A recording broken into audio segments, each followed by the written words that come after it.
ராதே கிருஷ்ணா, வணக்கம். நான் உங்கள் சிகியம்மா பேசுகிறேன். ஆடியில் அம்மனுக்கு திருநாளாம் அப்படிங்கிறதுல இன்றைக்கி நம்ம என்ன பார்க்க போகிறோம் அப்படின்னாக்கா, முளைப்பாரியை பற்றி தெரிஞ்சுக்க போகிறோம். சரி, முளைப்பாரி ஏன் போடுறாங்க, எதுக்காக போடுறாங்க அப்படிங்கிறதெல்லாம் நம்ம இன்றைக்கி தெரிஞ்சுக்கலாமா? நம்மளுக்கெல்லாம் மாரியை கொடுக்கக்கூடிய தெய்வம் எது? மாரினா என்னது? மழையை கொடுக்கக்கூடிய தெய்வம் எது? மாரியம்மன். இந்த ஆடி மாதம் பார்த்திங்க அப்படின்னாக்கா எல்லா அம்மன் கோவில்கள்லையுமே ரொம்ப விசேஷமாக இருக்கும். எல்லா அம்மனுக்குமே விழா எடுப்பாங்க. அப்படி மாரியம்மன் கோவிலில் விழா எடுக்கும்போது முளைப்பாரி போடுறது ரொம்ப ரொம்ப விசேஷம். இப்போ இருக்கிற காலகட்டத்தில் முளைப்பாரி போட்டோம்னாக்கா அந்த முளைப்பாரி எப்படி வளர்ந்து வருது அப்படின்னு சொல்லி பார்த்துட்டு நம்மளுடைய வாழ்க்கை முறை அப்படி தான் இருக்கும், நம்மளுடைய குடும்பம் இப்படி தான் இருக்கும் அப்படிங்கிறத அவங்கவுங்க போட்டிருக்கிற அந்த முளைப்பாரியை வச்சே கணக்கு போட்டுருவாங்களாம். அந்த காலத்தில் எப்படிலாம் ஐதீகம் வச்சுருக்காங்க பாருங்கள். வீட்டில் ஒரு நல்ல விசேஷம், கல்யாணம் அப்படின்னா கூட இந்த முளைப்பாரி போடுவாங்க. அப்போவுமே இப்போ பொண்ணு மாப்பிள்ளை கல்யாணம் அவங்களுடைய வாழ்க்கை எப்படி இருக்கும் அப்படிங்கிறத அந்த முளைப்பாரி நம்மளுக்கு காமிக்குமா. அதுக்கு உதாரணமாக தான் இந்த முளைப்பாரியை போடுறாங்க அப்படின்னு சொன்னாங்க. சரி, இப்போ நம்ம மாரியம்மனுக்கு போடுற முளைப்பாரி எதுக்காக அப்படின்னாக்கா, அந்த காலத்திலலாம் எல்லாருமே நிறைய நிலம் வச்சுருப்பாங்க. அப்படி அவங்களுடைய நிலங்களில் எந்தெந்த பயிரை விவசாயம் பண்ணணும் அப்படின்னாக்கா அது அதிக மகசூலை கொடுக்கும் அப்படிங்கிறதுக்காக தான் இந்த முளைப்பாரியை போடுறாங்க.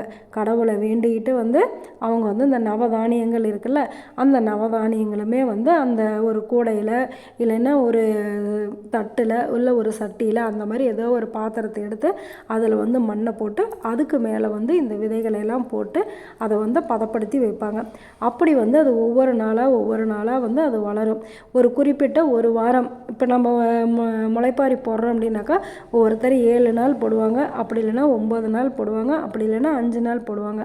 அந்த டைமுக்குள்ளார எந்த விதை அதிகமாக முளைக்குதோ அந்த விதைகளை அவங்களுடைய நிலத்துல போட்டாங்க அப்படின்னாக்கா அவங்களுக்கு அதிக மகசூல் கிடைக்கும். அப்படிங்கிறதுனால தான் இந்த முளைப்பாரி போடுறாங்க. அதனால் முளைப்பாரி நம்ம போட்டு நம்மளுக்கு வரலையே அப்படின்னு சொல்லி யாரும் கவலைப்பட தேவையில்லை.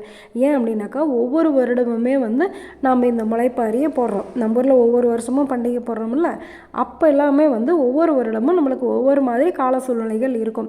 அதுக்கு தகுந்த மாதிரி தான் அந்த செடியே வரும். அதனால் முளைப்பாரி போட்டு வரலை அப்படிங்கிற கவலையும் யாருக்கும் வேணாம். சரி, இப்போ அப்படி நாம் போட்ட முளைப்பாரி என்ன பண்ணுவோம் அப்படின்னாக்கா ஊர்வலமாக எடுத்துகிட்டு போய் சாமிக்கிட்ட வச்சு கும்பிட்டு அதுக்கப்புறம் என்ன பண்ணுவாங்க, அதை நீர்நிலைகள், அதாவது ஏரி கரையோரமாக இல்லைன்னா ஆத்தங்கரையோரமாக கொண்டுட்டு போய் போடுவாங்க. எதுக்காக அப்படி போடுறாங்க அப்படின்னாக்கா, இப்போ ஆடி 18க்கு புது தண்ணி வருமில்ல, அப்படி புது தண்ணி நிறையா வரும்போது அந்த கரைகளோரம் இருக்கிற மணல் எல்லாமே அப்படியே அரிச்சிக்கிட்டு வந்துடும். அப்போ எல்லாருமே மண் கொண்டு கொட்டுங்க அப்படின்னா யாராவது கொட்டுவாங்களா? கொட்ட மாட்டாங்க. அதனால தான் இந்த சாமியோட பேரை சொல்லி நீங்கள் இந்த முளைப்பாரி போடுறீங்கல்ல, இதெல்லாம் கொண்டுட்டு அந்த கரையோரமாக போடுங்க அப்படிம்பாங்க. ஒவ்வொரு வீட்டில் இருந்து ஒவ்வொரு சட்டி மண் எடுத்துகிட்டு போடுறதுனால அந்த கரைகள் பலப்படுத்தப்படுது. அதுக்காக தான் இந்த முளைப்பாரியை எடுத்துகிட்டு போய் ஏரியில் போடுறாங்க.